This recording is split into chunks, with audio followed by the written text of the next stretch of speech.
¿Cómo va a ser esta nueva era en lo que tiene que ver con iniciativa, con emprendedurismo? Mi siguiente invitado, o mi primer invitado de la mañana, es Ariel Casarín. Él es director del programa de maestría de una de las mejores escuelas de negocios de América Latina, la Adolfo Ibáñez de Chile. Ariel, bienvenido a Panamá. Buenos días. Buenos días a todos. Un gusto estar con ustedes. Bueno, un momento interesante para los emprendedores, pero pues un momento también en el que dice que momentos difíciles como estos es lo que te afina la mente. ¿Cómo tú ves la creación de empresas en América Latina? Pues que es Perdón, el creo que he gran... perdido comunicación. ¿Sí? ¿Me escuchas? Ariel Casarín, director del programa de Máster en Administración de Empresas, Universidad Adolfo Ibáñez de Chile, una de las más prestigiosas de América Latina en lo que tiene que ver exactamente con esta administración de empresas, y es a quien pues le doy la bienvenida como mi primer invitado de la mañana. Ariel, buenos días, ¿me escuchas bien? Ahora recién sí. Ok, bueno, emprendedurismo, la materia pues tal vez reprobada, no solamente en América Latina en general. Es decir, ¿por qué tenemos esa poca iniciativa a arriesgarnos a crear empresas en este lado del mundo?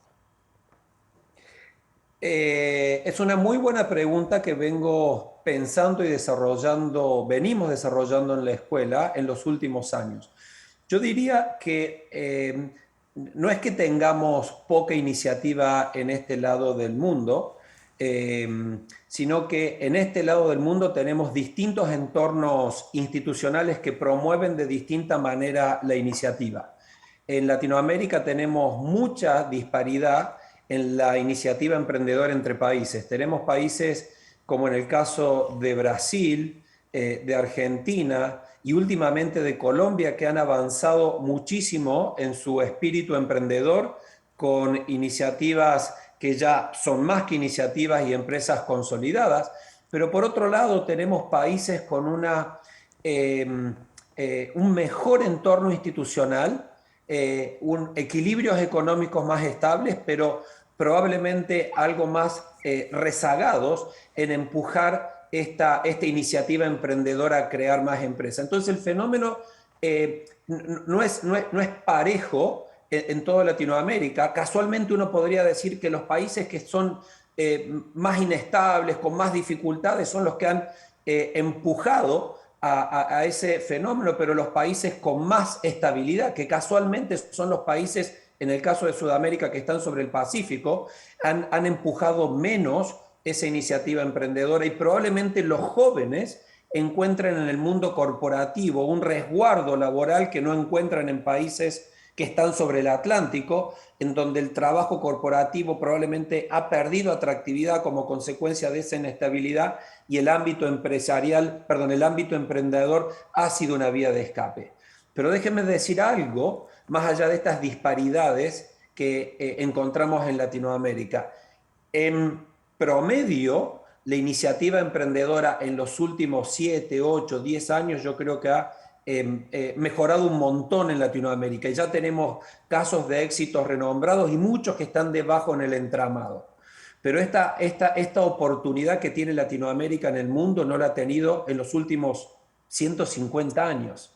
Es la primera vez en la historia que conocemos económica de los últimos 150 años donde la brecha para cerrar, la posibilidad para cerrar esta brecha con el mundo desarrollado, con Estados Unidos, con los países más avanzados de Europa, nunca ha sido tan corta. Hoy en día, para emprender necesitamos un capital tecnológico que está al acceso de todo el mundo, que es la posibilidad de acceder a computadoras, procesadores, chips y código que están libremente disponibles en Internet, en la red, o que son muy baratos de acceder. Todo el mundo hoy tiene acceso, todo el mundo no, pero la gran mayoría Sí. de la población urbana tiene acceso a esa tecnología, y tenemos el talento. O sea que la posibilidad para emprender está ahí, hay que empujarla. Pero, es decir, Andrés Oppenheimer ha publicado sobre todo libros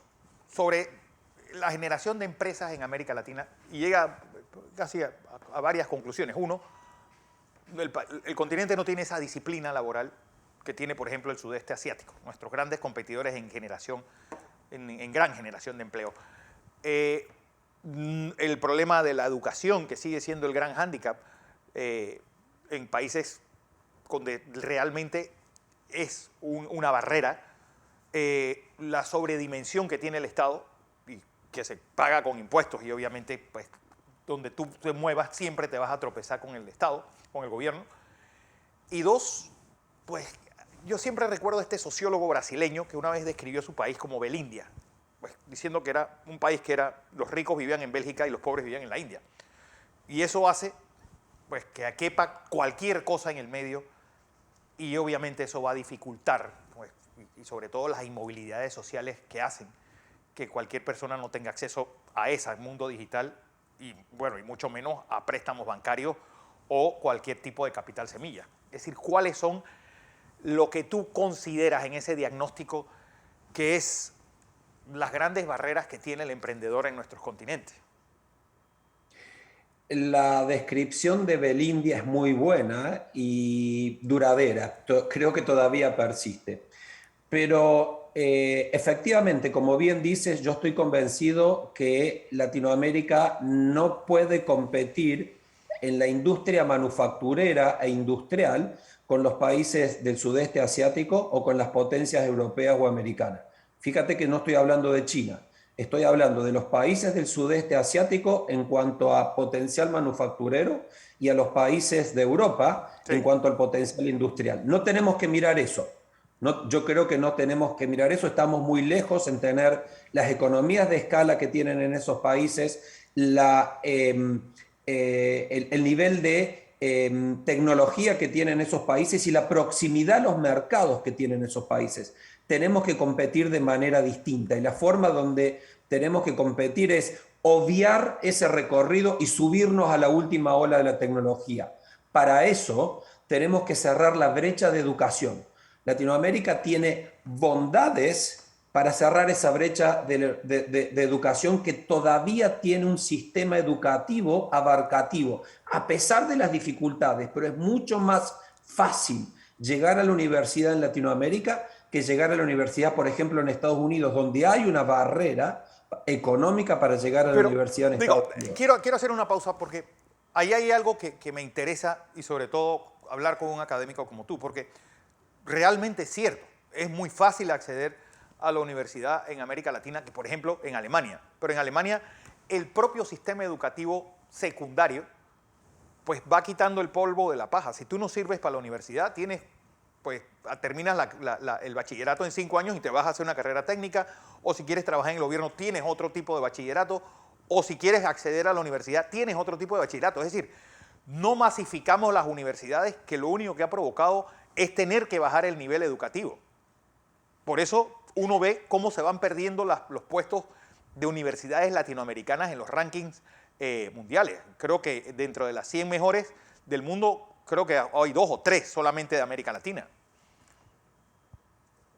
Efectivamente, nuestro desafío es mejorar la calidad educativa. Tenemos un sistema abierto, pero lo tenemos que mejorar. Y cuando digo mejorar, es mejorar en eficacia y en eficiencia. Tenemos contenidos educativos 30 años viejos. Y el paralelismo que tú haces con Alemania es fabuloso, porque Alemania tiene diseños curriculares en sus matrículas en donde la transición, primero que como bien dijiste, hay un proceso, yo no sé si está bien dicho, de filtración, pero no todo el mundo, para ser un egresado profesional en Alemania hay que cumplir con ciertos requisitos que son más estrictos que los que en promedio cumplimos en Latinoamérica, pero además, en Alemania, para tomar el ejemplo, tienen mallas curriculares más modernas para las demandas laborales que tenemos en el mundo moderno. Y en Latinoamérica estamos muy atrás en eso. Mi universidad y mi escuela, no sé si está bien que lo diga, pero ha sido relativamente pionera en este rediseño de mallas curriculares. Nuestra universidad este año ha adoptado un cambio en la malla universitaria de pregrado, hemos achicado la duración de los cursos básicos de formación de pregrado, que además los hemos hecho bastante Claro. transversales en habilidades para las distintas disciplinas, pero el joven a partir de su cuarto año de la universidad ya empieza a especializarse en lo que ha advertido que es su vocación. Que un joven a los 18 años no tiene una vocación muy definida, pero a los 20, 21 sí. Sí.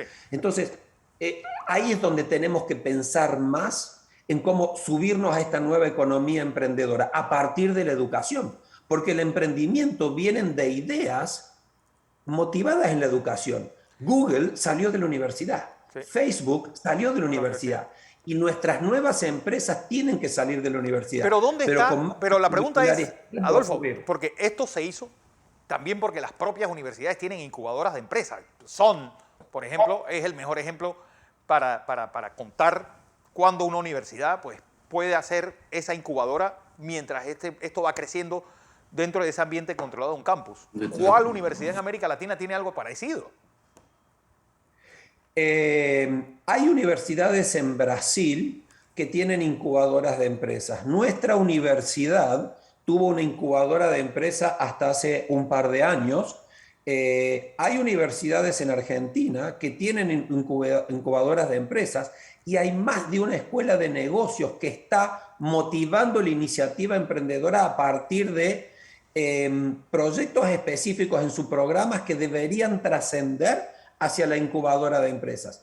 Ahí hay un desafío en el cual Latinoamérica estamos muy lejos, Claro. que es lograr que esta combinación empresa, generación, perdón, universidad, generación de empresa sea más desarrollada como ocurre en Inglaterra, como ocurre en Francia, como ocurre en Estados Unidos. Ahí tenemos un desafío, pero la incubación de empresas no va a surgir con mallas curriculares que tienen 20 años de antigüedad. Pregunta, nos estamos acostumbrando a pues, no maximizar beneficios, sino minimizar costos. Y el costo más importante y que nos demostró esta pandemia es el costo laboral. Es decir, cada vez necesitamos menos mano de obra, lo que está creando una bomba atómica social a lo largo y ancho del continente. Así es. Es decir, ¿qué hacer con esa gran masa de personas que eran asalariadas y que cuando tú entrabas en un trabajo hace 30 años, tú decías, yo entro aquí porque voy a morir me voy a jubilar en este trabajo? Y algo que ha demostrado sobre todo este siglo es una movilidad laboral como nunca antes. Mira, es una reflexión que la comparto 110%. En nuestros MBAs, nosotros en la escuela tenemos un portafolio de 6 MBAs destinados a distintos estadios en la etapa profesional de cada participante. Y uno de los principales objetivos, dilemas que llevamos a nuestros programas es cambiar esa mentalidad. En Latinoamérica siempre estamos pensando en cómo permanecer vigentes a partir de una reducción de costos. Sí. Decíamos ayer en clase, reducir costos es fácil y copiar al del lado en la reducción de costos también es fácil. Claro. Pero eso es un equilibrio descendente. Tenemos que cambiar la mentalidad. Las empresas innovadoras de Estados Unidos hace 20, 25 años no existían. Son empresas nuevas que pensaron en crear cosas nuevas. Y eso es lo que tenemos que hacer en Latinoamérica. Desarrollar la iniciativa emprendedora para crear, no desarrollar funcionarios para reducir costos, que es fácilmente replicable y nunca vamos a alcanzar a los países del sudeste asiático en la reducción de costos por una cuestión de escala y yo diría hasta de acceso a la tecnología y logística. Claro. Lo que tenemos que hacer es mirar hacia el revés, es mirar en la dirección contraria. ¿Qué necesidad podemos satisfacer con iniciativa emprendedora? Los latinoamericanos nos destacamos por la creatividad, por el talento. Por eso, en términos relativos, nos destacamos en el deporte y en las artes, en la música, porque tenemos talento, pero ese talento lo tenemos que sacar del mundo corporativo y llevarlo a los jóvenes a que creen, no que reduzcan costos. Cuando yo al talento joven lo meto en una corporación global que está en Latinoamérica para aprovecharse de menores costos, tenemos que buscar mallas curriculares para que los alumnos se cuestionen mi vida hacia adelante. ¿Quiero trabajar en una corporación donde tengo incertidumbre en los próximos 5 años? ¿O quiero crear algo propio que sea perdurable en el tiempo y genere valor para los demás? Es una mentalidad que no la podemos cambiar, pero estamos comprometidos en eso. Eso es lo que creo que va a hacer Latinoamérica más grande y más rica. Así esperamos. Ariel Casarín, un placer tenerte, director del Máster en Administración de Empresas, Universidad Adolfo Ibáñez de Chile. Gracias. Gracias a ustedes por la invitación. Buenos días.